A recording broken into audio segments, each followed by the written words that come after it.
Principle, a guiding philosophy in the Delony house is we choose guilt over resentment. That means if everybody's having a big holiday party and it's gonna require us to alter our travel plans to get back, and we're gonna have to go buy new outfits, and we're gonna have to find a sitter, and it's too hard to find, it's not gonna work for our family this season. Hey guys, welcome to this episode of the Rachel Cruze Show podcast. I'm so glad that you're here. So in this episode, we're going to talk about how to save your money and your relationships this holiday season. I'll go over why the comment, my parents' generation had it so much easier, how that is a lie. Then you're going to hear a conversation I had with Ramsey personality and friend Dr. John Delony on why it's more important to choose guilt over resentment with the people you love. This is a fascinating conversation and a really great reminder leading into the holidays. But first, let's talk about the advantages to having a minimal Christmas. Take a listen. Don't you love Christmas? I mean, there's just something about it. You don't get this kind of spirit with Thanksgiving. You don't get it on Valentine's Day, Halloween, no other time of the year. Is life just that festive? Does life just smell that good? Christmas is just my favorite, but it can be very, very easy to spend a ton of money over the season, and then you pack on inflation with it, and life gets expensive. And I think people just feel the pressure during this time of year to buy gifts, to go to events, and to have new outfits, and it's like every little thing that you have to do, and then you look back year after year and things just are getting more and more expensive. So Americans spend on average about $997 on gifts and other items during the Christmas season. Yeah, almost $1,000. And total holiday sales in the U.S. in 21 alone added up to $886 billion. And also last year, 36% of consumers went into debt for Christmas expenses, and almost 40% used buy now, pay later programs to do their shopping. So I want to talk through, how do you make Christmas minimal? How do you have a minimal Christmas? And that doesn't mean that you can't buy gifts or decorate your home to feel festive and cozy and to have fun. No. It just means cutting back on things that are not necessary for you and your family, and stuff that you probably don't even want to do in the first place, but you feel pressured to because of friends, family, or just the culture. And it's getting rid of the things, again, that drain your money and distract you from actually enjoying the Christmas season. So here are my tips for having a minimal Christmas. All right, first and foremost, create a budget and stick to it. So much of overspending when it comes to Christmas is you're in the moment, you're in the spirit, and you're like, oh yeah, yes. Listen, honestly, do a Christmas budget. You want to do something really weird? List out all the people you want to buy gifts for and put dollar amounts next to all their names and say, here's the amount of money I'm going to spend on each of these people.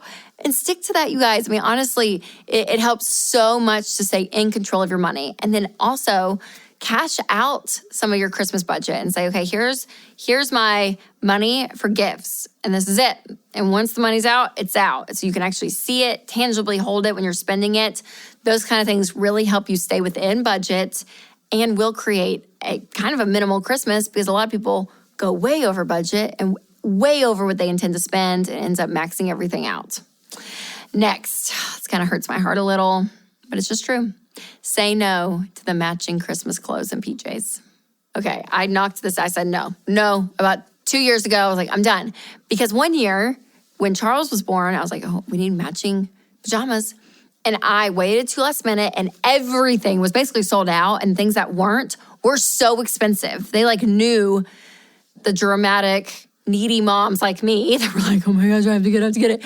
I was going to buy it. I was going to spend too much money, and I did. And so I just thought, you know what? I'm not doing it. They can have some cute Christmas pajamas. I'm not against that. But feeling like everything has to match and all this, no. But I also will confess that my mother-in-law gets matching pajamas for all the grandkids. So I know it's eventually coming for us, which is very, very nice. So I will asterisk that situation. But it's not worth running around with your hair on fire just to get matching pajamas. Also, I would say yes to the Christmas parties if you want to go and enjoy with friends, but say no to the pricey hostess gifts. So some people feel like they have to go and bring this elaborate gift for the hostess, and it is still very kind to bring something. But you can do this and get really creative with it. You could DIY a gift. You can even offer to bring part of the meal, maybe just a bottle of wine or a salad or an appetizer. And if you want to make something, this is actually a really great option, not just for hostess gifts, but other people as well. So baked goods, creating your own loose leaf tea or hot cocoa kits, super cute. Candles, Christmas scented soap and lotion. A cocktail kit with a recipe card, and you can make like a fun flavored simple syrup, get a little bottle liquor and a little garnish and just put it together, and it's super cute. You can make your own little cocktail. Homemade ornaments. And again, these are just a few, but this is a really great option. Just make sure that you're not spending so much money on all the supplies for the DIY gift that it defeats the purpose, because DIY can be expensive. So just be aware. Next, get minimal when it comes to wrapping your gifts and wrapping paper. So you can find really creative ways with things like craft paper, and you can even check out a video I did last year on cheap gift wrapping. So I'll put the link in the description. Also, educate your kids on giving back. So the Christmas season isn't all just about getting gifts, right? This is the season of giving. So I would really, really challenge you guys, volunteer somewhere with your family. Give your kids a certain amount of money and do an angel treat. Like, do something where they're giving back to others. Also, you can try the 4-gift rule. So this is something to wear, something to read, something you need, and something you want. And I love this because, again, it makes it minimal.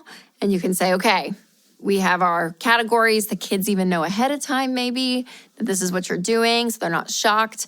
But it's just kind of a fun way to do it. So I would also say, if it's you and your spouse, this sounds very not romantic, but you can just cut out gifts completely. Yeah. Winston and I did this a few years ago.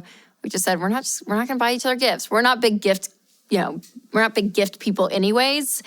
And so we've kind of just relieved the pressure of that. So majority of anniversaries, Christmas, Valentine's Day, all the big gift giving things, we're just like, no, we'll go out to a nice dinner or like do an experience or something together. But we've kind of taken the pressure off. And let's be honest, even though you share money when you're married, it's still saving you money. Also, I would recommend, instead of just buying a ton of Christmas candles, because we all love the smell of Christmas, look up how to do homemade aromatherapy to make your house smell really amazing.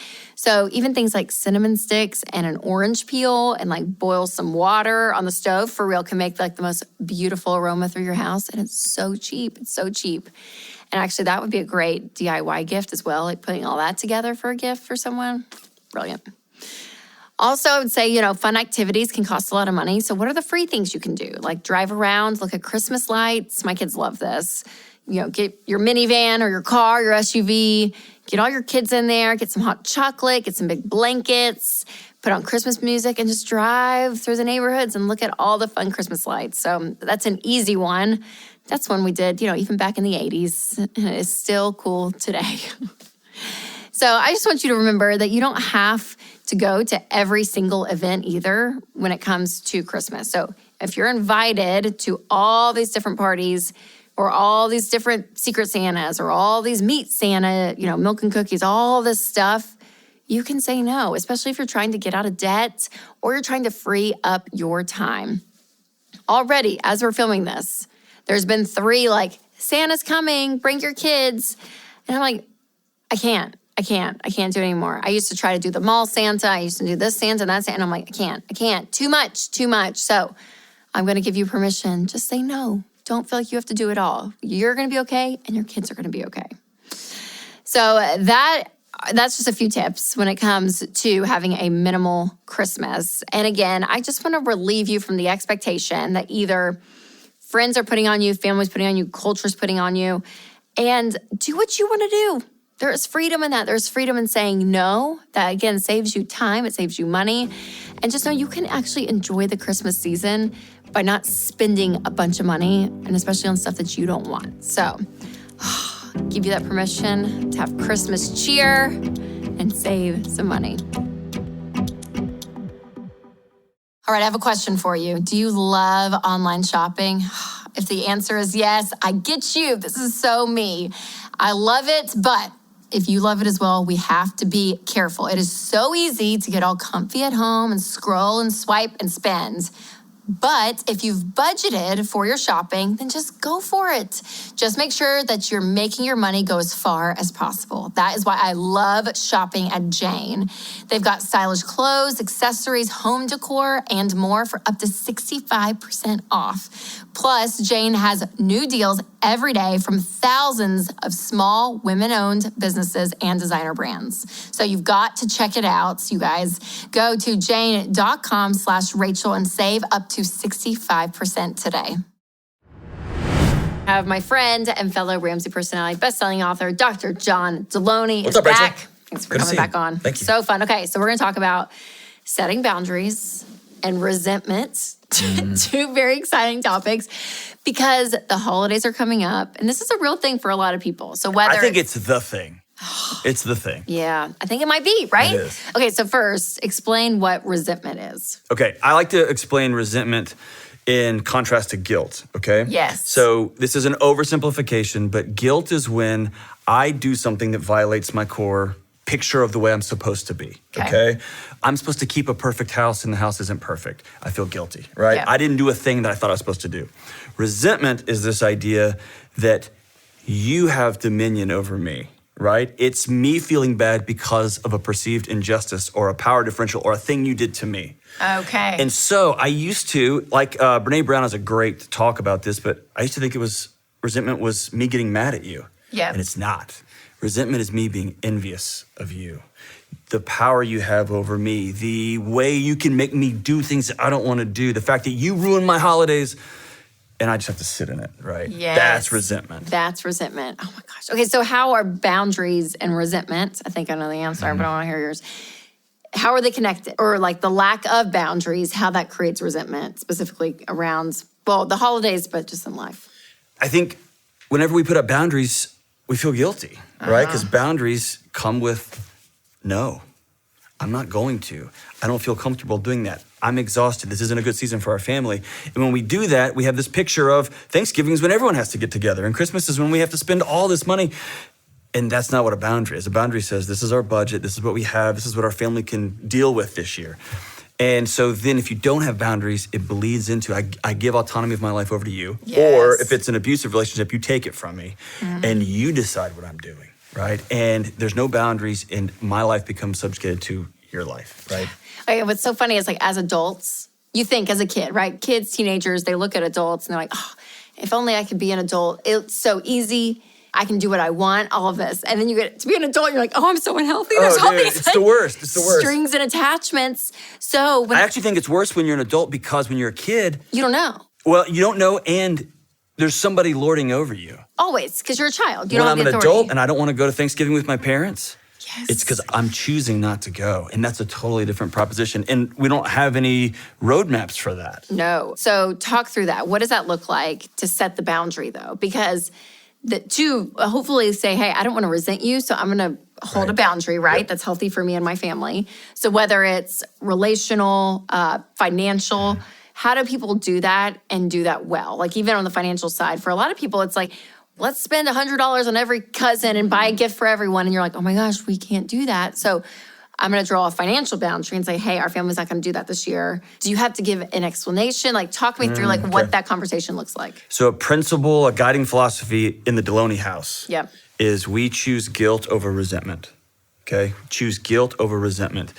That means if everybody's having a big holiday party and it's going to require us to alter our travel plans to get back, and we're going to have to go buy new outfits, and we're going to have to find a sitter, and it's too hard to find. It's not going to work for our family this season. I can feel guilty for saying we can't make it, Yeah. or we can cram it all in, go, be miserable the whole time, and we're going to resent everybody who invited us. We're going to resent the whole stupid party, and next year, and by the way, you should have. I'm not going to do that. I'm going to choose guilt this year. I'm going to violate my own picture of the holidays in order to not resent you. I want my kids to always think of trips to grandma's house as fun. I want to always think of the holidays with my mom as so fun.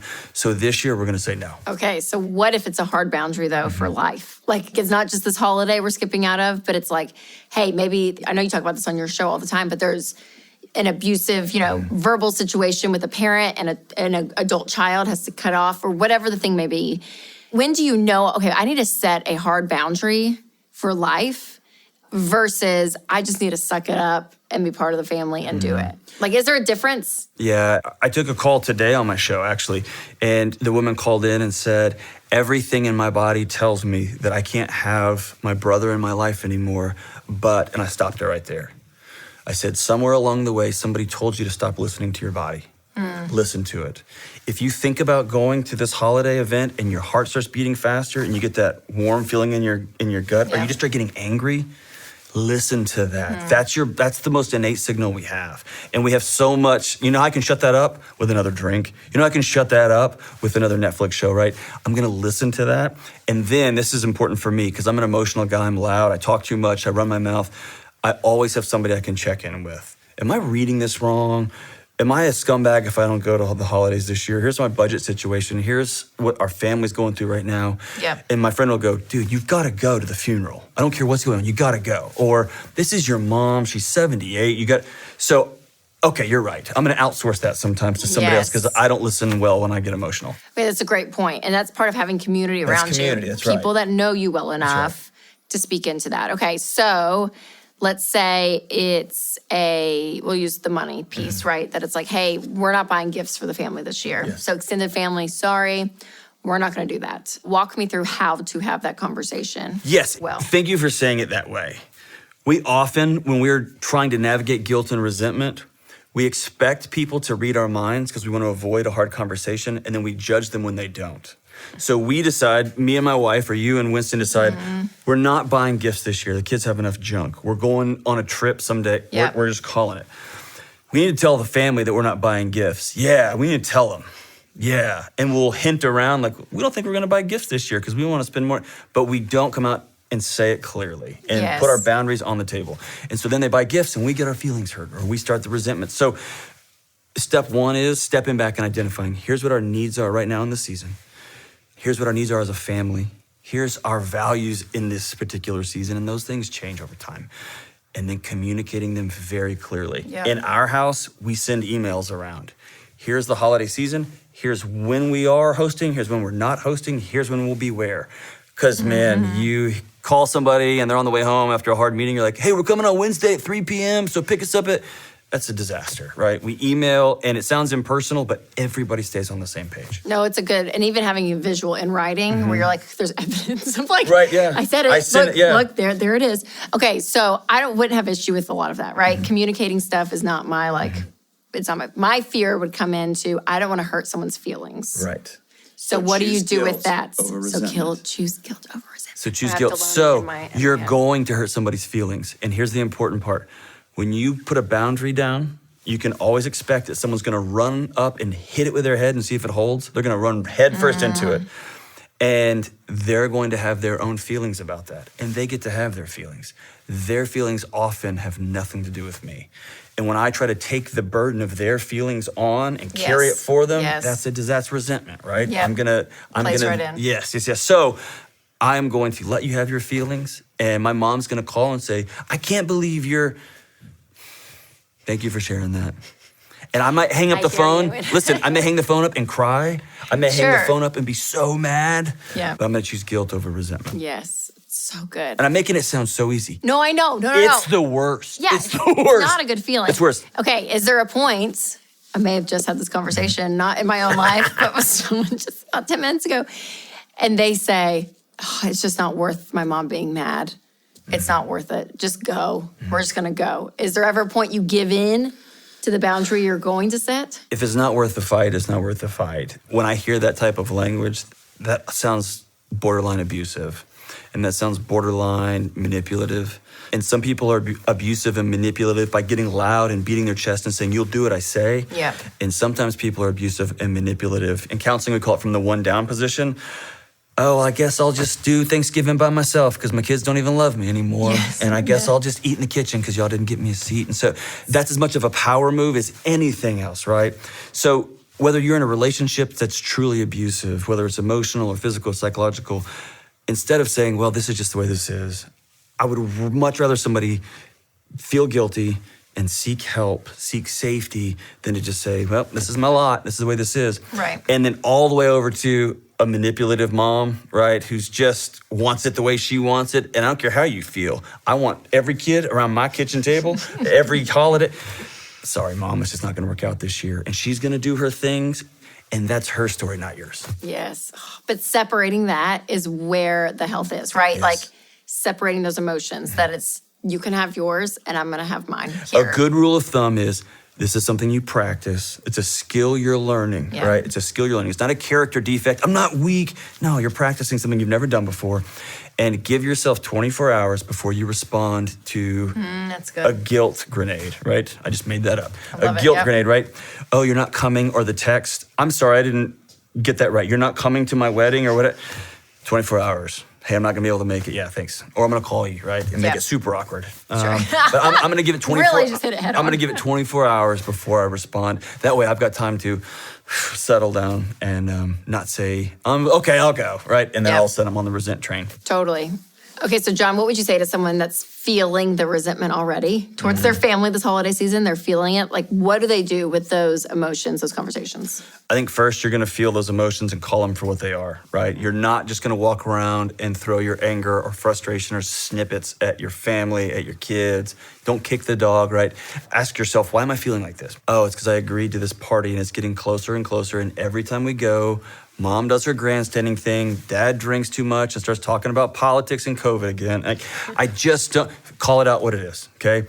If there's enough time, and it's a hospitality thing for me, so if they haven't ordered food, if they haven't bought tickets to things, if it's still in their imagination and in their mind, it's not too late to call and say, hey, we realized this isn't a good season for us. Our calendar's a mess. We've got stuff going on at the house. Financially, we can't make this work. Whatever your reasoning is, be open and honest. And then brace for it because it's coming, right? Yeah. And it's kind of on you. You didn't set the standard up front. It's okay. It's coming. Accept it. Say thank you for sharing that with me. Yeah. We look forward to having this conversation again next year. And then deal with your guilt because it's coming, right? Yes. Okay, so if you're feeling the resentment and just the oof, would that be a time to set a boundary and say you shouldn't go? Yes. If you feel resentment, Yes. just go ahead and set the boundary. And Now- if you can remove yourself, that's the best thing. Yes. Now, going back to the hospitality thing, if somebody's already bought tickets, I know, if the right. ship has already left the station, if it's safe, it's not abusive, Sure, go. sure. Yes. Go and learn your lesson, Yep. right? Go and learn your lesson. I'll go to Thanksgiving, and I get to choose my attitude. This is how I started with our family trips, right? It started with me saying, wait a minute, I'm already deciding I'm going to be miserable for the next week. Right. What a dumb way to enter the holidays. I'm going to decide I'm going to have the most fun ever. I don't care what. And weirdly, the whole house lifted up a little bit because Yes. I chose to change my attitude.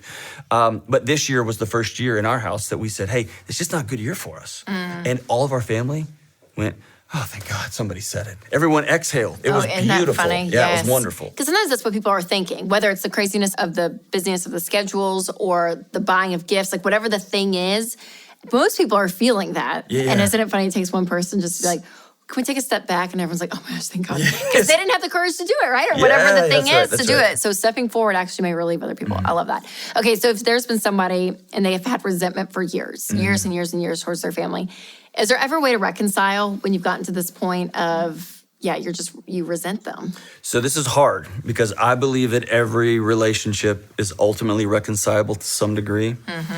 And the research tells me that when people end up resenting one another, that's the sign that your relationship is in ash, right? So you're not going to be able to reclaim what was. When you find yourself resenting somebody, especially over a long period of time, the choice back into that relationship to re-engage it is a choice to build something completely new, really from scratch. This is who I am. This is who I'm going to be. This is how I'm going to show up in this relationship. And these are going to be my boundaries. And if you want to meet me here, I'm willing to go forward. That's what that's going to look like. That's a hard place to come back from, especially in marriages, especially in in-law situations or family situations. It does take a Control-Alt-Delete and everybody realizing we're building something completely new. Yeah, I love it. So great, John. Thank you. Thanks for the conversation. Thank you. Seriously, it's so good. It's so helpful because everyone's story is different. Everyone's story is unique. Relationships have all the twists and turns, the baggage, the good, the bad, everything, but knowing how to navigate that. And we're talking more on the relational side, but even the financial side, you guys, setting those financial boundaries this holiday season. And yes, maybe having guilt, much better than the resentment train. So good. John, thanks for being on. Thank you. Where can everyone find you? You can find me at John Delony on the internets, and you can find the Dr. John Delony Show on YouTube or wherever you download your podcast. Podcast, yes. Check out his show, you guys. It's so good. Hey guys, it's Rachel. If healthcare costs are increasing while your available choices are decreasing, check out Christian Healthcare Ministries. CHM is a biblically based health cost-sharing ministry, and it's an affordable alternative to health insurance. Find out more at chministries.org/budget. That's chministries.org/budget. So I remember when I graduated college and went into the workforce, millennials had a bad rap. People were like, oh, those millennials. They just complained about millennials all the time. Thought we were lazy. We were kind of that first cusp of technology and social media. We were kind of on the front end of it. Anyways, I just always felt like people just complained about millennials. Nowadays, I feel like everyone complains about Gen Z. So I want to break down a little bit of what I've been seeing around this generation, because there are some themes that are very true, and studies and articles back this up. But one of the things about Gen Z that I think is really important to encourage them, if you're Gen Z watching or you have a Gen Zer in your life that you love, one of the themes is that Gen Z just believes that their parents had a way easier time when it comes to money, when it comes to life, basically, than they have right now. And that it's really impossible for them to get ahead because life is so hard right now. So let's address a couple of these things, because I have some Gen Zers that I know in life that actually are very interested in money. And in fact, they're kind of the opposite end of this spectrum, where they kind of hold their money tightly. They're watching their millennial siblings maybe and their parents, the boomers, struggling right now, kind of freaking out, all this debt. And they're making different life choices, and they're kind of holding tight and saying, okay, I don't want to be like that. So there's some of them that are very, very cautious, which is great. And then there's another half of them that are just like, YOLO, just you only live once, might as well go spend and enjoy life. And that half, an article was written about them in Yahoo Finance that was titled, "Half of Gen Z Sees No Point in Saving Until Life Goes Back to Normal." So here's what they're doing instead. And the article goes on to say that they're not saving, that they're spending tons of money on travel. They're spending it on personal growth. So they're starting businesses, so they're getting more education, whatever it may be, that they are just spending money. So they're not saving, they are spending. And here's what's tough is where we are right now, sure, it is hard, right? Real estate is out the wazoo. Inflation is here. Yes, it is hard. But this theme that half of that generation has that says, oh, everyone else has it easier and we don't. Here's the truth. Your parents did have it hard.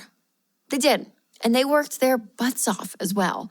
And what I hate for Gen Z is this perspective of what life is. And a lot of their perspective honestly comes through social media. I was scrolling through Instagram and saw this reel of this girl, and it literally, I sent it to 4 different people. I'm sorry, I laughed at her. I don't want to be mean. But I was like, who the heck are these people? And this girl was like, she had to have been 23, 24, early 20s. And she's like, here's a day in the life of me working in downtown Chicago. So I get up and I make mine. She goes through her routine. She walks to the office. She's like, I get there early. I open my laptop. She said, I check my email for about 45 minutes. Then I go down to the coffee bar and make sure I get this, this, and this, and this. And then my friends come from work and we make sure that we meet and we get our snack before, our gluten-free, homemade, snacks. And then we go up and we work a little bit more. Then we go down to lunch. And then we leave for happy hour that an advertising firm is having. We walk down, she's filming on, it's all put together. It's all a minute.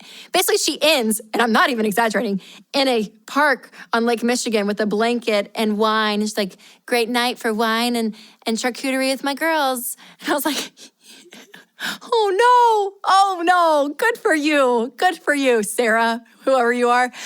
But everyone else is watching you, Sarah, and thinking, why is my life not as good as Sarah's? Because your life looks pretty dang good, Sarah. Looks pretty dang good.